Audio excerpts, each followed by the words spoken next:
नमस्कार, स्वागत है आपका YouTube चैनल छत्तीसगढ़ टुडे में। आज है 16 नवंबर 2021, दिन मंगलवार, और आज के महत्वपूर्ण छत्तीसगढ़ करंट अफेयर प्रश्नों को हल करेंगे। तो चलिए शुरू करते हैं। हमारा पहला प्रश्न है, राज्य में 3 दिवसीय क्राफ्ट मेला का आयोजन कहाँ किया गया है? इसका आंसर है ऑप्शन बी, रायपुर में। राज्य में 3 दिवसीय क्राफ्ट मेला का आयोजन रायपुर में आयोजित किया गया है। आदिवासी तथा अनुसूचित जाति विकास मंत्री डॉक्टर प्रेमसाय टेकाम ने बिरसा मुंडा की जयंती पर रायपुर के हाट बाजार पंडरी में राज्य स्तरीय 3 दिवसीय जनजाति क्राफ्ट मेला का शुभारंभ किया। बता दें कि आदिम जाति अनुसंधान एवं प्रशिक्षण नवा रायपुर द्वारा भारत सरकार जनजातीय कार्य मंत्रालय के सहयोग से जनजातीय क्राफ्ट मेला का आयोजन 15 से 17 नवंबर तक आयोजित किया गया है। इस मेला के आयोजन से प्रदेश भर के कलाकारों और शिल्पकारों को लाभ मिलेगा।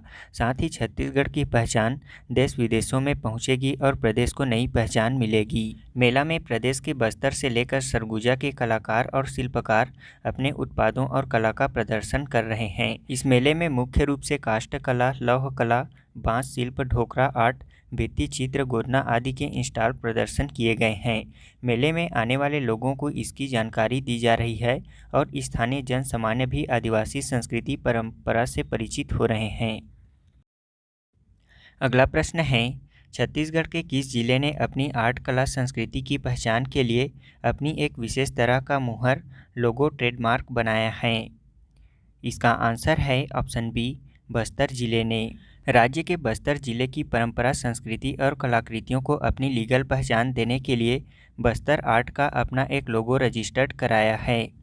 अब बस्तर में बनने वाली कलाकृतियों में बस्तर आर्ट का लोगो लगेगा और यह लोगो देश और दुनिया में शिल्पकारों को नई पहचान देगा। साथ ही एक ब्रांड का भी यह कार्य करेगा।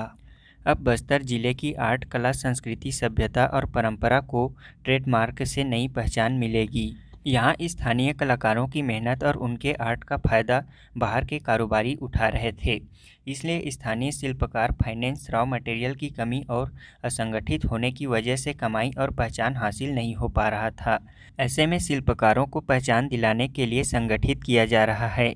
सरकारी प्रयास से इनके लिए एक public limited company artisan producer organisation बनाई गई है और इस कंपनी को बस्तर कलागुड़ी हस्तशिल्प प्रोड्यूसर कंपनी लिमिटेड का नाम दिया गया है। फिर इस कंपनी का अपना लोगो बस्तर आर्ट भी बनाया गया है। इस लोगो का रजिस्ट्रेशन हो गया है। अब बस्तर में बनने वाले हर प्रोडक्ट में इस लोगो का उपयोग किया जाएगा। अगला प्रश्न है, हाल ही में किस देश ने अपना पहला T20 विश्व कप खिताब जीता है? इसका आंसर है ऑप्शन बी, ऑस्ट्रेलिया ने। ऑस्ट्रेलिया ने फाइनल में न्यूजीलैंड को 8 विकेट से हराकर अपना T20 विश्व कप का पहला खिताब जीता है। इसमें मिचेल मार्श को प्लेयर ऑफ द मैच चुना गया है। बता दें कि ICC men's T20 world cup 2021 17 अक्टूबर 2021 को ओमान क्रिकेट एकेडमी ग्राउंड में शुरू हुआ था। फाइनल मैच 14 नवंबर को दुबई में हुआ था, जब टूर्नामेंट की 2 सर्वश्रेष्ठ टीमें ऑस्ट्रेलिया और न्यूजीलैंड एक निर्णायक में मिली थी। भारत में होने वाले आयोजन को यहां के कोविड-19 स्थिति को देखते हुए यूएई और ओमान में स्थानांतरित कर दिया गया। हालांकि बीसीसीआई इस आयोजन की मेजबानी कर रहा था। इस मैच में player of the series David Warner को दिया गया है। तीसरा प्रश्न है, राज्य में जवाहरलाल नेहरू राष्ट्रीय चिकित्सा समागम का आयोजन किस जिले में किया गया था? इसका आंसर है ऑप्शन सी, रायपुर जिले में। जवाहरलाल नेहरू राष्ट्रीय शिक्षा समागम का आयोजन रायपुर जिले में आयोजित किया गया था।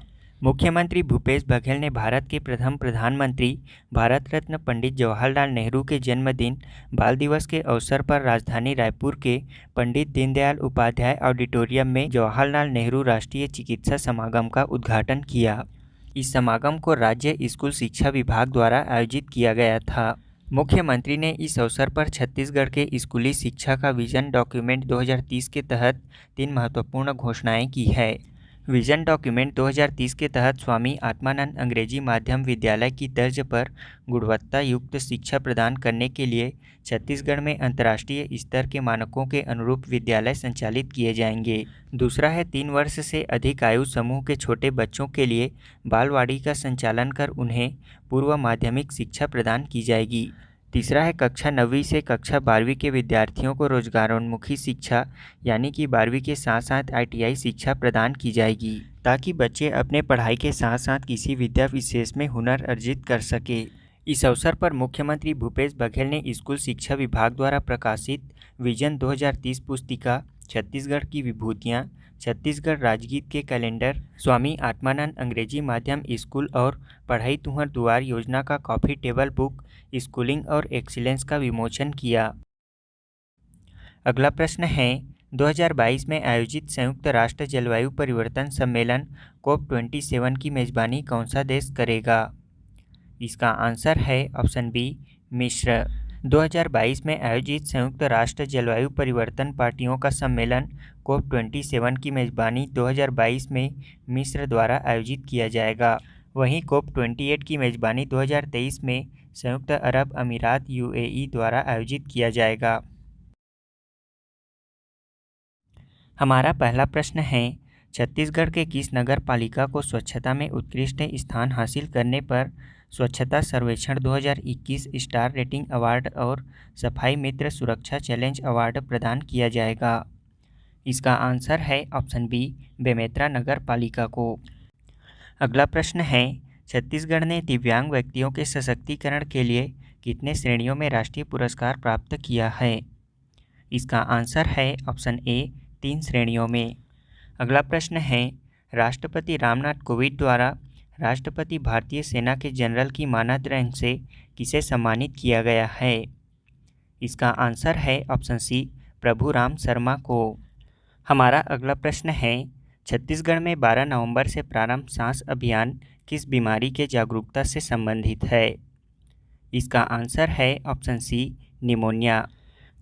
अगला प्रश्न है नारकोटिक्स कंट्रोल ब्यूरो NCB के महानिदेशक कौन नियुक्त किए गए हैं? इसका आंसर है ऑप्शन डी, सत्यनारायण प्रधान। अब हम पिछले क्विज का आंसर जान लेते हैं। पहला प्रश्न है टाटामारी पर्यटन स्थल किस जिले में स्थित है? इसका आंसर है कोंडागांव जिले में। रायपुर से जगदलपुर को जाने वाले NH30 पर बसे केसकाल से 2 किलोमीटर दूर पर टाटामारी इको पर्यटन क्षेत्र स्थित है। यह क्षेत्र विहंगम प्राकृतिक दृश्यों एवं प्राकृतिक संसाधनों के लिए प्रसिद्ध है। टाटामारी को जिला प्रशासन द्वारा इको पर्यटन क्षेत्र के रूप में विकसित किया जा रहा है। यहाँ पर पर्यटकों के लिए बेहतरीन सुविधाओं के साथ साथ रुकने के लिए रिजॉर्ट का भी निर्माण किया जा रहा है। यहाँ प्रशासन द्वारा 2 पहाड़ियों को जोड़कर एक कांच के पुल को निर्माण की सैद्धांतिक मंजूरी दी गई है। इसके लिए एक कंपनी को DPR बनाने को कहा गया है। यह छत्तीसगढ़ में बनने वाला पहला कांच का पुल होगा। दूसरा प्रश्न है छत्तीसगढ़ राज्य विद्युत नियामक आयोग के चेयरमैन कौन बने हैं? इसका आंसर है हेमंत वर्मा। छत्तीसगढ़ विद्युत नियामक आयोग के चेयरमैन हेमंत वर्मा बने हैं। तीसरा प्रश्न है राज्य में पौधा तुहर दुआर कार्यक्रम कब प्रारंभ किया गया था? इसका आंसर है 25 जून 2021 को। छत्तीसगढ़ सरकार द्वारा वृक्षारोपण को बढ़ावा देने और वन विकसित करने के लिए राज्य शासन द्वारा निःशुल्क पौधा वितरण का कार्यक्रम पौधा वितरण तुहर दुआर कार्यक्रम चलाया गया है। इसका प्रारंभ 25 जून 2021 को किया गया था। इस योजना के तहत इस वर्ष 2 करोड़ 27 लाख पौधों का वितरण किए जाने का लक्ष्य है। इसके लिए वर्तमान में 275 विभागीय नर्सरियों में 284 प्रजातियों के 3 करोड़ 89 लाख पौधे उपलब्ध हैं। हमारा आज के क्विज का पहला प्रश्न है छत्तीसगढ़ में ब्रेल लिपि प्रेस कहाँ स्थित है? दूसरा प्रश्न है दंतेवाड़ा औद्योगिक क्षेत्र का नाम किनके नाम पर करने की घोषणा की गई है? तीसरा प्रश्न है राज्य के किस जिले में तिखुर प्रोसेसिंग यूनिट की स्थापना की जाएगी?